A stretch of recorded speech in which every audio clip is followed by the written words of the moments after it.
This is StoryRobot. Welcome to r/Prorevenge. Our story of today is Farm Folk vs City Crew. To start this story, I need to explain a bit about where it happened. My grandfather owned a 150-acre forest campground property with over a dozen buildings on the property. These buildings ranged from the common rooms, ceremony hall, barn, 18 different cabins and a few other buildings one might find on the beautiful campground. This was used as a venue for all sorts of company retreats, wedding events, camps or getaways. Anytime a camp was run that was used horses, my grandpa enlisted the help of the grandkids. He had gotten his fill of screaming and shouting kids or excitedly shrieking women or men who thought they knew best when it came to horses by the time I came along. One event happened when I was about 11 years old. I was helping out with the Girl Scouts guided tour on one of the trail rides when I noticed the smell was wrong in the air. I had us all turn back while the den mother tried to harp on about how I was cutting their trail short. I lied and said one of the horses had a bad limp and we needed to turn back right away. All of the girls were worried about the horse in question and the rider offered to walk next to her horse all the way back. I said he'd be okay but we needed to turn back now. Well, when we made it out of the thick forest trail, where the trees weren't blocking us in, we could see what made me and the horses so uneasy: smoke. Loads of smoke was coming up the mountain, the worst place for a fire to be is downwind of you. I knew the property, I'd grown up riding and climbing all over it. I ordered everyone to give their horse their head and let them bolt back to the barn. The barn had a large open arena that was just plain dirt. It would last until we could get them down to the fire station. I let everyone ride hard past me. These girls were barely clinging to their horses and I was worried that someone might fall off if I was completely honest. Well, we made it back to the arena without any real issues. A lot of the girls were crying. One of my older brothers assured us that everything was all right and told the girls they would be earning a few extra badges today. They'd sign off on them and everything, which got the girls to brighten up a lot. Now, the fire hadn't spread too far onto Grandpa's property just yet. I knew of the large water tanks, had to join in cleaning them before, but I never understood how exceptional the water tanks really were. That day I got to see my grandpa's water storage almost choke an entire forest fire. The 5 small tanks, 30,000 gallons, were accessed at key spots with the fire department. The 3 medium tanks, 65,000 gallons, were put onto a sprinkler system that absolutely soaked everything on the property, turning it to a thick mud. Even the gravel and cement pathways were covered in mud. However, the 2 large tanks, 120,000 gallons, were being used with the firefighting helicopters. To a child, it felt like you were in the middle of the war zone. I was scared as I tried to keep the Girl Scouts and the horses calm when the firecopters flew overhead to refill at the main large one. By the end of it, the fire was out. The Girl Scouts got 5 badges ranging from fire safety to leadership and everyone was safe.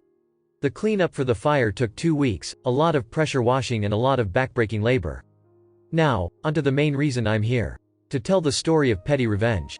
On Grandpa's property there were beautiful trails, a gorgeous vista that had almost no light pollution and plenty of reasons to hike, explore and book us for events. Grandpa was protective of these venue spots because if he allowed people to walk freely, people wouldn't pay for the use of them. So he made sure to follow the letter of the law, marking it as private property, and would chase people down if they violated it. One person in town hounded Grandpa for use of the property for free because Grandma attended the church. She demanded Grandpa give them free use of the property for every book study, every little event. However, she wanted to charge an admission that would go right back into the church, that her husband was one of the pastors too. To say Grandpa did not enjoy this money-grubbing woman was an understatement. He wasn't a church-goer, but to keep the peace with his wife's church he would host free events, once a year or so for this church's youth. A free event to come up, be fed for a 3-day weekend, interact with the horses, go on trail rides and go fishing in the river or in the big pond on the property. He would host 3 a year for the children in the valley, depending on their age. He would also enlist his kids and grandkids to help out with the events to save on costs of running them. Well, after doing this for 5 years, it came out when I went to the church that she had been charging families almost $300 for the sake of going to the church. I had gone with my oldest brother, who they assumed was my dad, and tried to sell him on the event. My brother's face went red and he asked for further confirmation on the dates and the event itself. He agreed to think about it and the woman went on to badger another family. They offered sponsorships that allowed the kids to go up for a discount too. She was squeezing every last penny out of her fellow churchgoers. My brother and I had been there to talk to the head pastor, not this woman's husband, about him visiting our grandmother since she was bedridden due to her old age. Mid-sermon though, my brother stood up after whispering to another woman to ask if the one hosting the service was the husband to that woman or not. When she had confirmed that he was, my brother stood up. This was not our church, no one here knew us. My brother had a voice that could fill up a space while talking at a normal tone, so when I heard him suddenly speaking after standing, I was surprised myself. You can imagine the look on over 200 people's faces as a stranger stood up and interrupted a sermon. I'm surprised you're able to stand up on that stage and speak of honesty to these people. You and your wife are crooks and thieves. You've been stealing from them for who knows how many events. I'm curious how far down the rabbit hole your theft goes. Excuse me, sir. What are you talking about? My grandfather runs the horse camp all the kids are attending this coming weekend. He's never charged any of the kids or their families a cent for using it. He knows how hard it is to attend fancy camps. He had to pay for all of his kids. He hated having to come up with so much money all the time.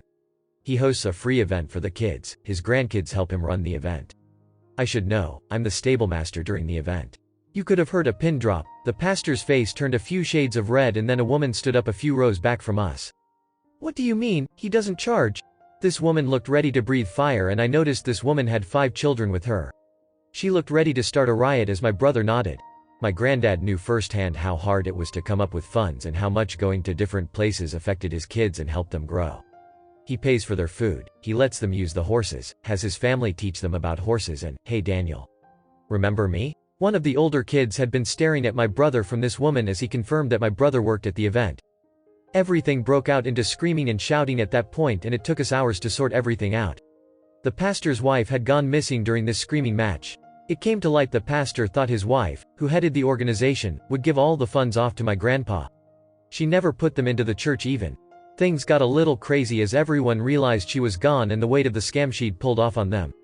Each event hosted around 20 to 25 children.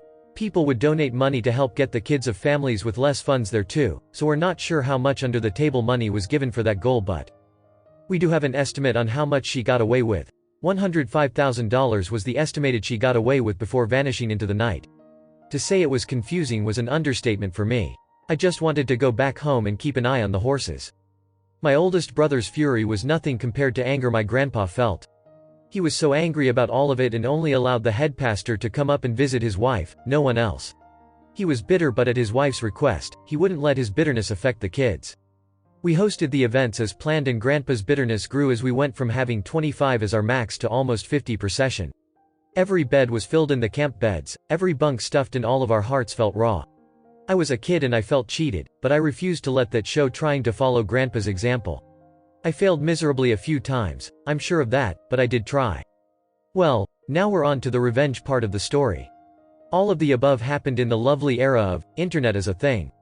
How new. Grandpa had his venue listed in the yellow pages, if that dates us at all.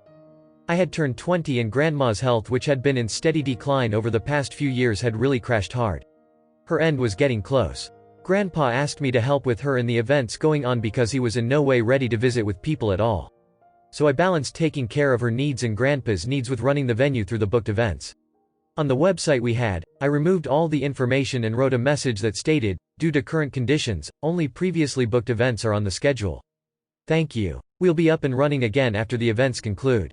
It was the nicest way I could think to put, my grandparents aren't able to handle people at the moment, please leave us all alone. Well, while in with the pastor in town after tending to things for almost 5 months, my truck broke down. Unfortunately for me, the auto shop needed a part from another city and it would take a few days to get there.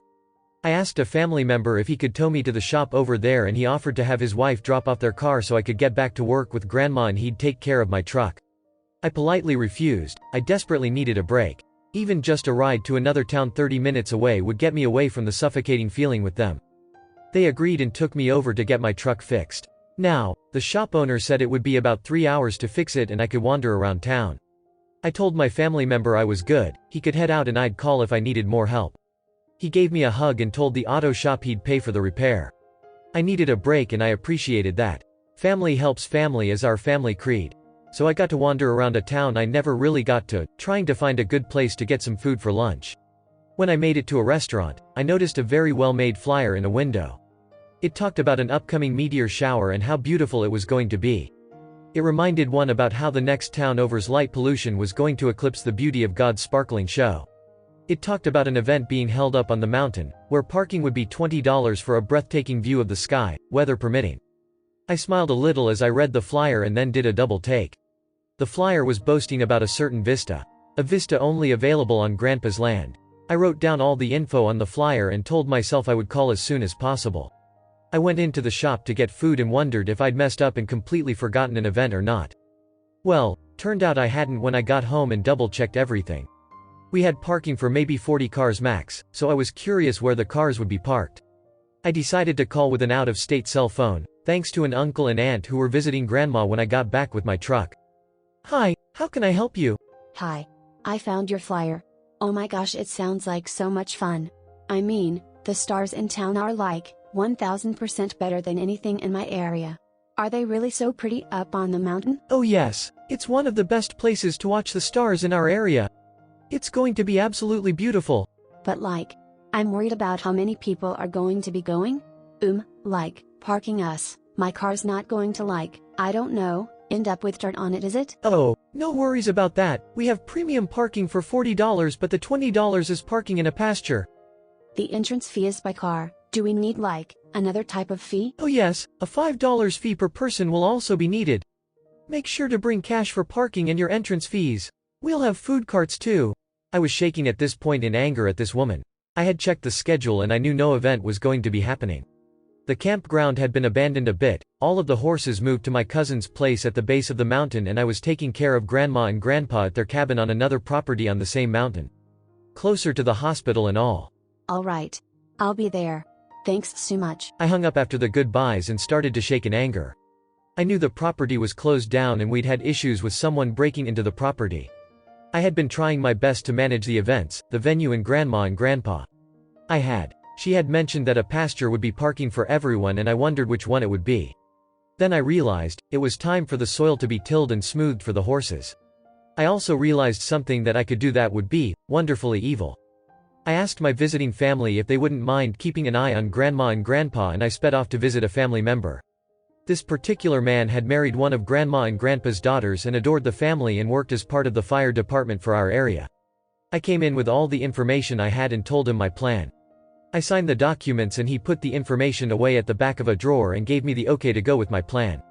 I tilled the pastures. All of them. I churned up the dirt and then smoothed it out, making it look like such an inviting slab of land to park on.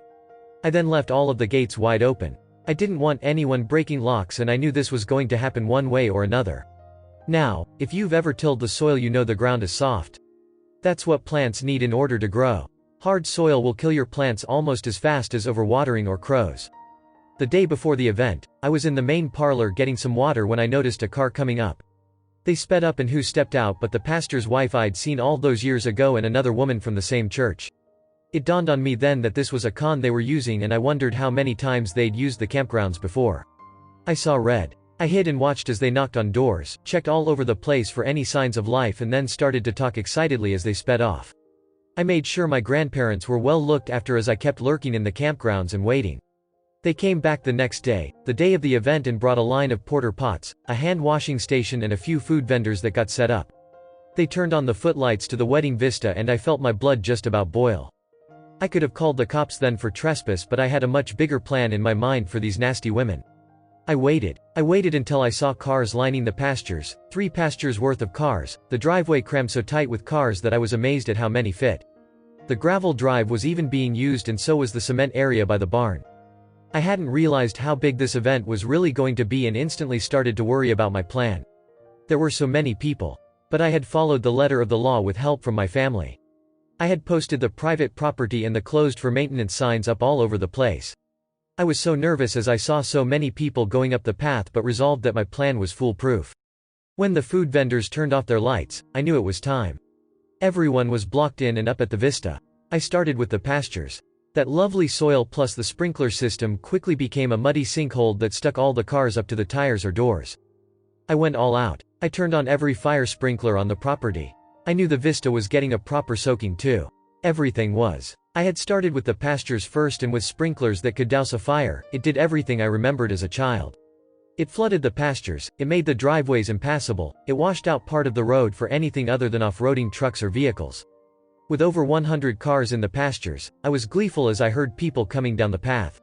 I shut off the sprinklers after 10 minutes while everyone tried to figure out what was going on. People were calling the police, emergency services, screaming and confusion everywhere. The two women's car. I had taken great delight in letting the air out of the tires and adding extra water under. The car was sunk pretty deep. Well, my work was done. I hiked out and down the hill and left to go back into town. The police made it up by the time I'd already gotten back to Grandma and Grandpa's place. I was found there and family vouched that I had been there the entire night when the police showed up. I explained to the police I wouldn't be caught up on the campground tonight, especially not with a fire safety test going on. We were to test the water tank's pressure by running them on an automatic timer for 10 minutes and then measuring the water missing from the tanks in a few days when things settled and were passable. They wanted to know about the event and we said we weren't hosting any events at all. Why would we when we'd told the police department almost a month prior, the campground was closed until further notice. The two women who had hosted the event were caught and charged with trespass and a whole mess of other things including reckless endangerment. The firemen produced the permit too, to test the fire tanks. After all, they were paramount to the running of the fire department. They had 2 helicopters that would fill at those stations after all, and they needed to make sure that each pump could push out 100 gallons per minute after all. The women had to pay for tow services, damage the towing caused to the property, hotels and inns for the people who were stranded and didn't have someone else to come pick them up, and a ton of legal fees. The woman from the church had been wanted for her previous crimes and had been living at this woman's house, helping her to run similar scams all over the country by using out-of-season abandoned properties for their scams.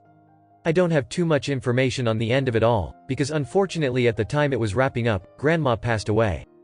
I do know that all profits from the scams had been sunk into fixing the damages and repaying for the crimes.